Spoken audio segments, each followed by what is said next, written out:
History has a favorite character, the monster. We give him legends. We give him a name that echoes through centuries, Dracula.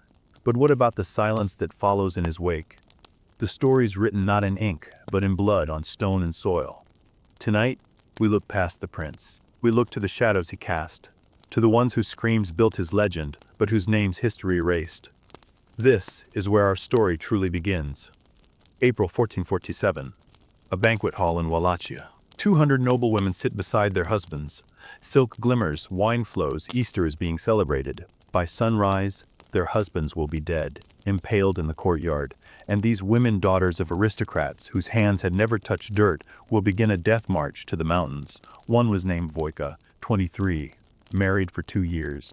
Her hands had never held anything heavier than a silver cup. Within a week, those hands would be raw meat, nails torn off, bone visible through skin, dragging stones up a cliff to build a castle for the man who murdered her husband. She worked until the clothes rotted off her body, until there was nothing left to cover her, until she couldn't tell her own blood from the rocks she carried. Wojka was one of 200. Most died on that mountain, and this was just the beginning. What Vlad Dracula did to women was not a side effect of war. It was the strategy, the message, the point. He impaled mothers next to their daughters. He had wives flayed for failing to sew a proper shirt. He turned female bodies into warnings so horrifying that memed Aya the Ottoman Sultan who conquered Constantinople took one look and turned his army around. Hollywood gave you a vampire who seduces women in castles. History gave you a monster who destroyed them in public squares. This is what really happened, not to Vlad, to them. To the women history decided you should never know. History remembers the monster. It forgets the victims. That's what we're here to fix. This is the grim past. If you want to follow this story into the darkness, subscribe now. You won't want to miss what comes next. But where did this specific darkness come from? Why women? Vlad spent 6 years as a child hostage in the Ottoman court. He didn't just suffer there, he learned. Terror was a tool. Bodies were messages. And he observed a brutal truth. The fastest way to break a society's will was to violate its most fundamental sanctuaries, its homes and its women. When he returned to Wallachia, his father was dead. His older brother had been tortured and buried alive, betrayed by the very nobles who smiled at this feast. The boy who left was gone. What came back was something else. A man who believed controlling women meant controlling everything, and punishing them sent a message no one could ignore. So that's exactly what he did, starting with the wives of the men who killed his family. Easter Sunday, 1437. The noble families of Wallachia gather at Vlad's palace. Boyars in fine robes, their wives glittering with jewels. They think this is a celebration of power. They are wrong. During the banquet, Vlad stands. He asks one question. How many princes have you known in your lifetime? Nervous laughter. The youngest noble has seen 7 rulers come and go. The oldest has witnessed 30, each one betrayed, murdered, replaced. Vlad nods slowly. That, he says, is the problem. The doors slam shut. Guards pour in. The old boyars are dragged outside and impaled. The screams echo through stone. Wojka hears her father-in-law beg, then silence. For the young nobles' families, Vlad has a different plan. Still in their Easter silk, the wives and daughters are chained. Wojka feels the iron close on her wrists, so tight it breaks the skin. Before they march, Vlad makes them watch. Their husbands, raised on stakes, some die quickly, finds her husband in that forest of bodies. He's still alive, still calling her name. She can't go to him, she can't look away. Then the march begins, 50 miles north, through forest, mud, and rain. No food, no rest. Women who'd only traveled in carriages now stumble barefoot over rocks. Some collapse. The guards drag them. When dragging is too slow, they are left. The wolves do the rest. They reach the ruins of Puanare Castle. Vlad is waiting.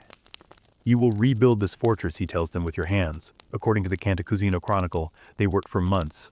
The silk went first torn by stone, soaked in blood, rotted by rain. Then the undergarments. Soon there was nothing left.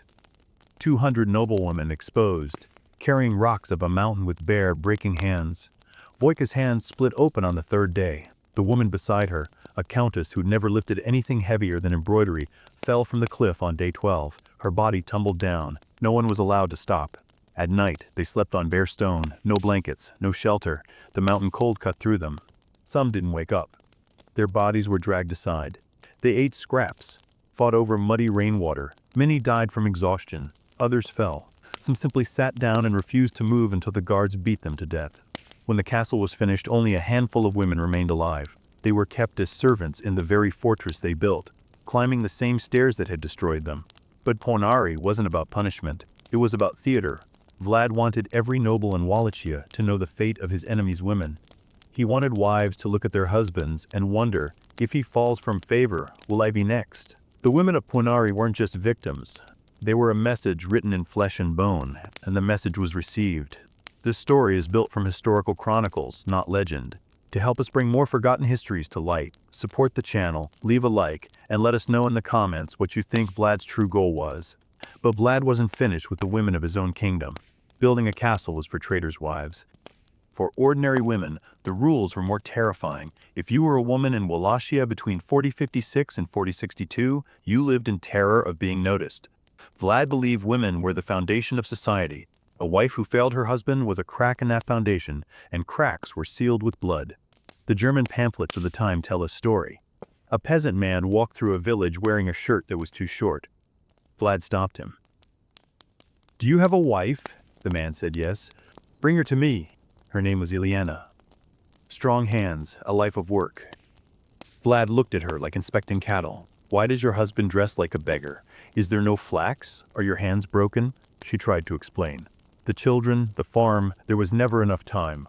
Vlad's response was immediate. What they did to her lasted hours. The village was forced to watch. When it was over, what remained was raised on a stake in the square. Then Vlad found another wife for the widowed man. He told her slowly, so all could hear, "Make sure his shirt is longer, or you'll share her fate."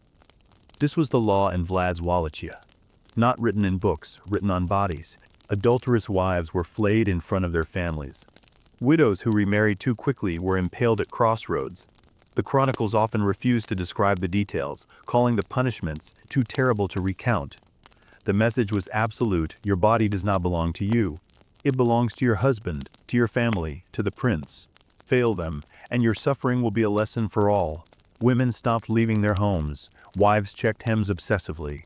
Mothers taught daughters one thing: survival meant being invisible. This was not the reign of a vampire. This was the reign of a man who understood that, to control a population, you must first terrorize its women. Was Vlad a product of his brutal times, or something uniquely monstrous? Tell me what you think below. By 1462, Vlad had crushed the boyars. His own people were frozen in fear. Now, he turned south to the Ottoman Empire. This wasn't a war of conquest. It was a war of messages, and he would write them on the bodies of the innocent. He crossed the Danube. Village by village, he left silence. In a letter to King Matthias of Hungary, dated February 11, 1462, Vlad wrote with chilling precision, 23 OD-84 Turks and Bulgarians were killed, not counting those burned in their homes, entire families. The survivors were gathered. A mother clutched her daughter. Slavery would be mercy. Instead, the stakes come out. Soldiers don't separate them. Vlad wants families to die together. The stake is rounded, grease designed to kill slowly over hours. The mother watches her daughter raised into the air.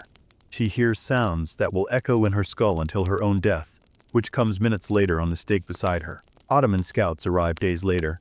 They found what the Byzantine historian Laonikos Chalkokondyles called a forest of the impaled. Bodies arranged by height. Families hung together. Some were still alive, moving slowly in the wind. Vlad did this along the entire Danube. Dozens of villages, thousands of bodies. In June 1462, Sultan Mehmed toured toward Wallachia with over 100,000 men, the largest army in the world, to end Vlad. Outside Tergovestate, the Ottoman vanguard stopped. Soldiers screamed. Some ran. Others fell to their knees. The Sultan rode forward.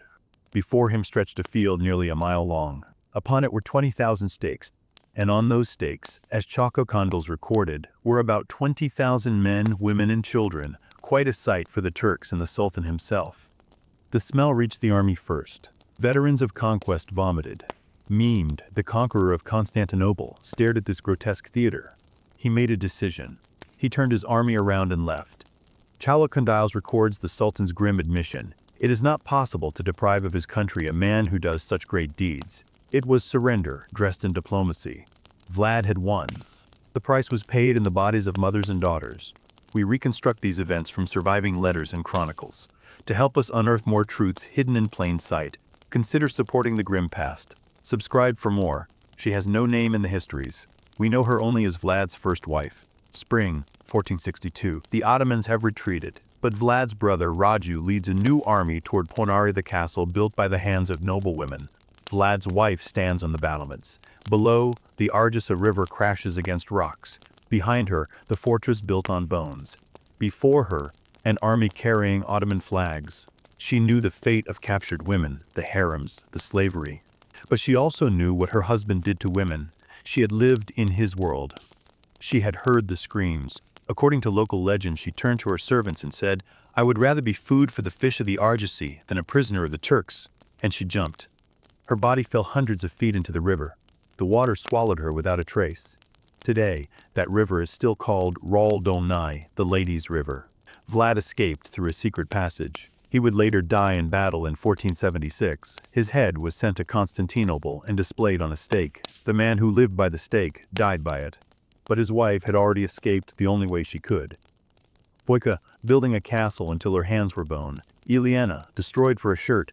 Thousands of nameless mothers on stakes beside their daughters, and a wife with no name, choosing a river over two different hells. These are the women of Vlad Dracula's reign, not seduced, not bitten, destroyed. Hollywood needed a monster that was sexy, a darkness that was thrilling, so they gave you capes and castles. The real Dracula offered stakes and screaming. Women used as parchment for messages written in blood. And here is the uncomfortable truth: it worked. For years, a small kingdom held off the greatest empire on earth through cruelty so absolute, so theatrical, so targeted at women and families that even the Sultan recoiled. Vlad proved something dark about power. There is a horror so extreme it becomes its own strength. That to break your enemies, you break what they love most. The question isn't whether Vlad was evil. The question is why we turned him into a romantic figure, why we gave him fangs instead of stakes. Why we forgot the names of the women he destroyed. Because we remember the monsters, we build legends around them. The victims become statistics. Background noise. Voika deserves to be remembered. Her hands bled so a monster could have a fortress. So does Ileana. So do the mothers of the Danube. So does the nameless wife who chose the river. They didn't choose to be messages, but they were. The least we can do is remember. Today, tourists climb the 140 steps to Ponari Castle. They take selfies. They buy Dracula t-shirts. They have no idea they're standing on a mass grave. Every step is on someone's suffering. Every photo is taken on someone's grave. Hollywood gave you fangs and romance. History gave you stakes and silence. Now you know the difference. If you believe these stories deserve to be told, help us tell them. Share this video, subscribe to The Grim Past, and ring the bell. Because history isn't just about the monsters who shout their names, it's about the voices they tried to silence forever.